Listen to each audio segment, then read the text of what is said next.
গন্ধরাজ virgin mojito.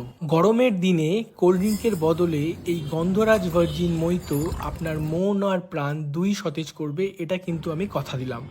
আর আপনার পকেটের ওপরও বেশি জোর পড়বে না, এর দায়িত্ব কিন্তু আমি নিচ্ছি।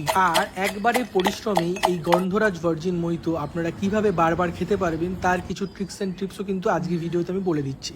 যেমন কিছু জিনিসপত্র একেবারে করে রাখলে বারবার এই জিনিসটা আপনারা করতে পারবেন, ফ্রিজ থেকে শুধু কয়েকটা জিনিসপত্র বার করে।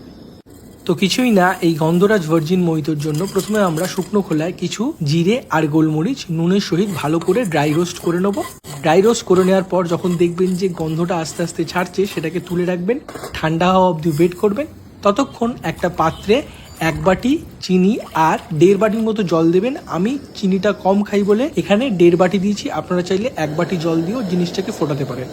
যখন দেখবেন যে পুরো চিনিটা ডিজলভ হয়ে গেছে আর গুলে গেছে আর ফুটতে শুরু করেছে, তখন সেটাকে ঠান্ডা করতে রেখে দেবেন। তারপর ঠান্ডা হয়ে যাওয়ার যে গোলমরিচ, জিরে আর নুনটা ছিল, সেটা ভালো করে শিলের মধ্যে বেটে নেবেন বা গুঁড়ো করে নেবেন। ঠিক এইভাবে চেষ্টা করবেন যতটা পারবেন ফাইন করতে। যদি ফাইন না হয় তাহলে কিন্তু এটাকে আপনারা ছাঁকনিতেও ছেঁকে নিতে পারেন। তারপর একটা গন্ধরাজ লেবু আর একটা পাতিলেবু কেটে রাখবেন। এরপর আমরা একটা মশলা বানাবো। একটা পাত্রে জলজিরা, জিরে আর গোলমরিচের গুঁড়ো যেটা প্রথমে বানিয়েছিলাম সেটা, তারপর 4টে হজমোলা, সেটাকেও ভালো করে ক্রাশ করে নেবেন বা গুঁড়ো করে নেবেন, একটা পাউডারের মতো করে নেবেন। সেটাকে ওই মশলাটার মধ্যে, যেটা আমরা বানাচ্ছি সেই মশলাটার মধ্যে ভালো করে অ্যাড করে দেবেন। তারপর অ্যাড করবেন বিট নুন, আর শেষে আপনারা গন্ধরাজ লেবুর জেসটাকে ভালো করে গ্রেট করে দেবেন। এই মশলাটা কিন্তু ভার্জিন মোহিতোর চাট মশলা হিসেবে ব্যবহার করবে, আর এটা আপনারা এয়ারটাইট একটা কন্টেনারে রেখে দিতে পারেন পরের ব্যবহারের জন্য, তাতে কিন্তু কোনো অসুবিধা হবে না, রেডি থাকবে। তারপর একটা গ্লাসের মধ্যে পাতি লেবুর রস, তারপর গন্ধরাজ লেবুর রস, তারপর একে একে বরফ, পুদিনা পাতা। এখানে সব পুদিনা পাতাগুলো কিন্তু গোটাই আছে, আমি এগুলোকে ক্রাশ করব। আপনারা চাইলে থেতে নিতে পারেন বা চপ করে নিতে পারেন। আমি এখানে বেলুন দিয়ে থেতে নিয়েছি।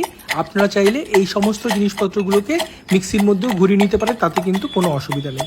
এরপর আমরা এর মধ্যে যে মশলাটা বানিয়েছিলাম সেই মশলাটা দেবো, পরিমাণ মতো ঠান্ডা জল দেবো। পুরোটাই ঠান্ডা জল দিয়ে করতে পারেন বা পুরোটাই সোডা দিয়ে করতে পারেন, আমি অর্ধেক অর্ধেক করেছি। তারপর যে চিনির সিরাপটা ছিল সেটা 3 চামচ দিয়ে দেবো, আর শেষে ওই যে সোডাটা ছিল সেটা আমরা দিয়ে দেবো। দিয়ে ভালো করে চামচের সাহায্যে গুলে দেবো। আর আমাদের গন্ধরাজ ভার্জিন মোহিতো কিন্তু তৈরি। বাড়িতে তৈরি এই গন্ধরাজ ভার্জিন মোহিতো আপনার পকেটে কিন্তু একদম টান ফেলবে না, খেতেও অসাধারণ হবে, কোল্ড ড্রিঙ্ককে দারুণভাবে রিপ্লেস করবে, আর যেটা কিনা শরীরের পক্ষেও খুবই স্বাস্থ্যকর হবে। এক কথায় হেলদি যাকে বলে। এটা আপনারা চিনির সিরাপ করা থাকলে আর মশলাটা করা থাকলে বাড়িতে যখন ইচ্ছে বানিয়ে নিতে পারেন। তো আজকের ভিডিও কেমন লাগলো আমাকে অবশ্যই জানাবেন, এবং কোল্ড ড্রিঙ্কের বদলে